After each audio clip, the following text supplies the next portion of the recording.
किसी ने बड़े कमाल की बात कही है कि आवाज ऊंची होगी तो कुछ लोग सुनेंगे, लेकिन बात ऊंची होगी तो बहुत लोग सुनेंगे। हाय गाइस, माय एफएम से मैं हूं आरजे कार्तिक। एक छोटी सी कहानी। ये कहानी है 24 साल के लड़के की, जिसके माँ बाप इस दुनिया में नहीं थे, जो सेठ के यहाँ पर नौकरी करता था और अपनी जिंदगी बिता रहा था। रोजाना सेठ के यहाँ जाता, काम करता, शाम में उसे पैसे मिलते, राशन इकट्ठा करता, घर पहुंचता, खाना बनाता, खाना खाता, सो जाता। यही रूटीन चल रहा था। एक दिन उसने देखा कि उसने 4 चपाती बना करके रखी और जब खाना खाने के लिए बैठा तो उसमें 3 रह गई। फिर से अगले दिन ऐसा ही हुआ। अगले दिन उसने नजर रखी तो उसने देखा कि एक मोटा सा चूहा आया, एक रोटी लेकर के निकल लिया। चूहे को उसने खट से पकड़ लिया। चूहे ने कहा कि अरे मुझे मेरी किस्मत का खाने दे भाई, क्यों मुझे परेशान कर रहा है। तो इस लड़के ने कहा कि मेरी किस्मत का मैं नहीं खा पा रहा हूँ, मुझे रोज परेशान होना पड़ रहा है। 4 चपाती गिनती की बनी, उसमें से एक तुम ले जा रहे हो। चूहे ने कहा परेशान मत हो, तुम्हारी सारी समस्याओं का समाधान एक बंदा कर सकता है, उसके पास चले जाओ।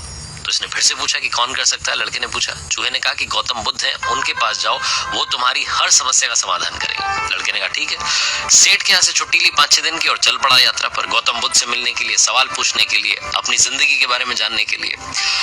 तो रास्ता बड़ा लंबा था, रात हो गई। कहाँ रुके तो एक हवेली दिखाई दी, उसमें पहुंचा, शरण ली। तो हवेली की जो मालकिन थी उसने पूछा कि बेटा कहाँ जा रहे हो। लड़के ने कहा कि गौतम बुद्ध से मिलने जा रहा हूँ, मेरा एक सवाल है, उनसे पूछना है। तो हवेली की मालकिन ने कहा कि एक सवाल हमारा भी है, वो भी पूछ लेना।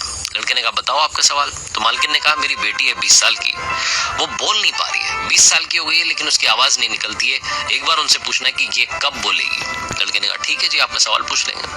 अगले दिन सवेरे फिर से लड़का निकल पड़ा यात्रा पर। ऊंचे ऊंचे पहाड़ आ गए, बर्फ वाले। अब उसे लग रहा था कि पहाड़ कैसे पार करूंगा। तभी उसे उन पहाड़ों पर एक जादूगर तपस्या करता हुआ दिखाई दिया। जादूगर के पास गया, जाकर के बोला कि आप मुझे यहाँ से निकलने का रास्ता बताइए, मुझे गौतम बुद्ध से मिलने जाना है। तो जादूगर ने कहा कि यार बढ़िया जगह जा रहे हो, उनसे मेरा एक सवाल पूछ लेना। तो उस लड़के ने कहा कि बताओ आपका सवाल क्या है। जादूगर ने कहा कि गौतम बुद्ध से पूछना कि मैं 1000 साल से अपनी उम्र को कंट्रोल करके यहाँ बैठा हूँ, तपस्या कर रहा हूँ, लेकिन मैं स्वर्ग नहीं जा पा रहा हूँ, मैं स्वर्ग कैसे जाऊंगा।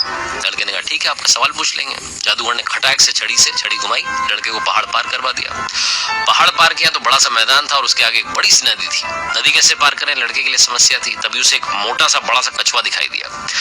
कछुए से मदद मांगी, कछुए ने अपनी पीठ पर इसको बैठाया, नदी पार करा दी। जैसे ये नदी के उस तरफ उतरा तो इससे पूछा कि कहाँ जा रहे हो। लड़के ने कहा गौतम बुद्ध से मिलने जा रहा हूँ। कछुए ने कहा एक सवाल मेरा है, अगर पूछ लो। लड़के ने कहा 2 सवाल तो आ गए, आपका भी बता दो।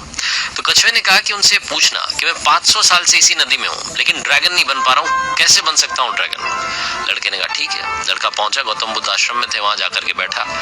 गौतम बुद्ध ने अपने भक्तों से कहा कि हर कोई चाहे तो मुझसे सवाल पूछ सकता है, लेकिन सिर्फ 3 सवालों के ही जवाब दूंगा। अब लड़के के सामने समस्या आ गई। 3 नहीं, उसके पास में 4 सवाल थे। एक तो खुद का था, दूसरा हवेली की मालकिन का था, तीसरा जादूगर का था, चौथा कछुए का था। लड़के ने सोचा कि किसका सवाल ड्रॉप करूं। फिर उसको लगा कि कछुए का कर नहीं सकता, 500 साल से नदी में, जादूगर का भी नहीं कर सकता, 1000 साल से तपस्या कर रहा है, और वो लड़की जिसकी उम्र 20 साल है जो बोल नहीं पा रही है, क्या होगा उसकी जिंदगी का। अभी तो उसे जिंदगी बितानी है, मेरा क्या, मैं तो सेठ के यहाँ नौकरी कर रहा हूँ और मेहनत करूंगा। ये सोच करके लड़के ने अपना सवाल ड्रॉप कर दिया। तीनों के सवाल गौतम बुद्ध से पूछे। गौतम बुद्ध ने जवाब दिया। उन्होंने कहा कि कछुए से कहना है कि वो जो कवच है उसके ऊपर, उसको उतार दे, जैसे ही कवच उतार देगा ड्रैगन बन जाएगा। फिर जादूगर का सवाल आया तो गौतम बुद्ध ने कहा कि जादूगर से कहना वो छड़ी फेंक दे। वो छड़ी फेंक नहीं रहा है, इसलिए वो स्वर्ग नहीं जा रहा है, वो छड़ी का त्याग नहीं कर रहा है। फिर गौतम बुद्ध ने कहा कि उस लड़की से कहना, उसकी माँ से कहना कि जैसे ही इस लड़की की शादी होगी ये बोलना शुरू कर देगी। लड़के ने कहा ठीक है महाराज, आपको प्रणाम। लड़का वहां से चल दिया, वापस उसी रास्ते से आया। कछुए को आकर के बताया कि भैया कवच उतार दो, तुम ड्रैगन बन जाओगे। कछुए ने कवच उतारा, कवच उतारते से मोती निकल आए और उस सारे मोती लड़के ने ले लिए। कछुए ने कहा तुम्हारे लिए मेरी तरफ से गिफ्ट है, तुम जाओ खुश रहो, मैं ड्रैगन बन जाता हूँ। जादूगर के पास गया, उसे बताया कि छड़ी फेंक दो, स्वर्ग चले जाओगे। जादूगर ने कहा बहुत बढ़िया बात है, तो तुम पहले बता देते। छड़ी फटाफट से लड़के को दी, जादूगर स्वर्ग निकल लिया। तो इधर इस लड़के के पास में धन भी आ गया, शक्ति भी आ गई। अब हवेली में पहुंचा। हवेली में पहुंच करके मालकिन से कहा कि मालकिन एक काम कीजिए, आप अपनी बेटी की शादी करा दीजिए, जैसे ही शादी होगी लड़की बोलना शुरू कर देगी। मालकिन ने कहा तुमसे बढ़िया दूल्हा कहाँ मिलेगा। इनकी शादी करवा दी गई। शादी होते से ही लड़की की आवाज निकल आई कि तुम तो वही हो जो उस दिन हवेली में आए थे। लड़की बोलने लग गई। लड़के के पास में हेल्थ अच्छी हो गई, वेल्थ अच्छी हो गई, पावर आ गई, जिंदगी सेटल हो गई, सिर्फ इसलिए क्योंकि लड़के ने अपने सवाल का त्याग कर दिया।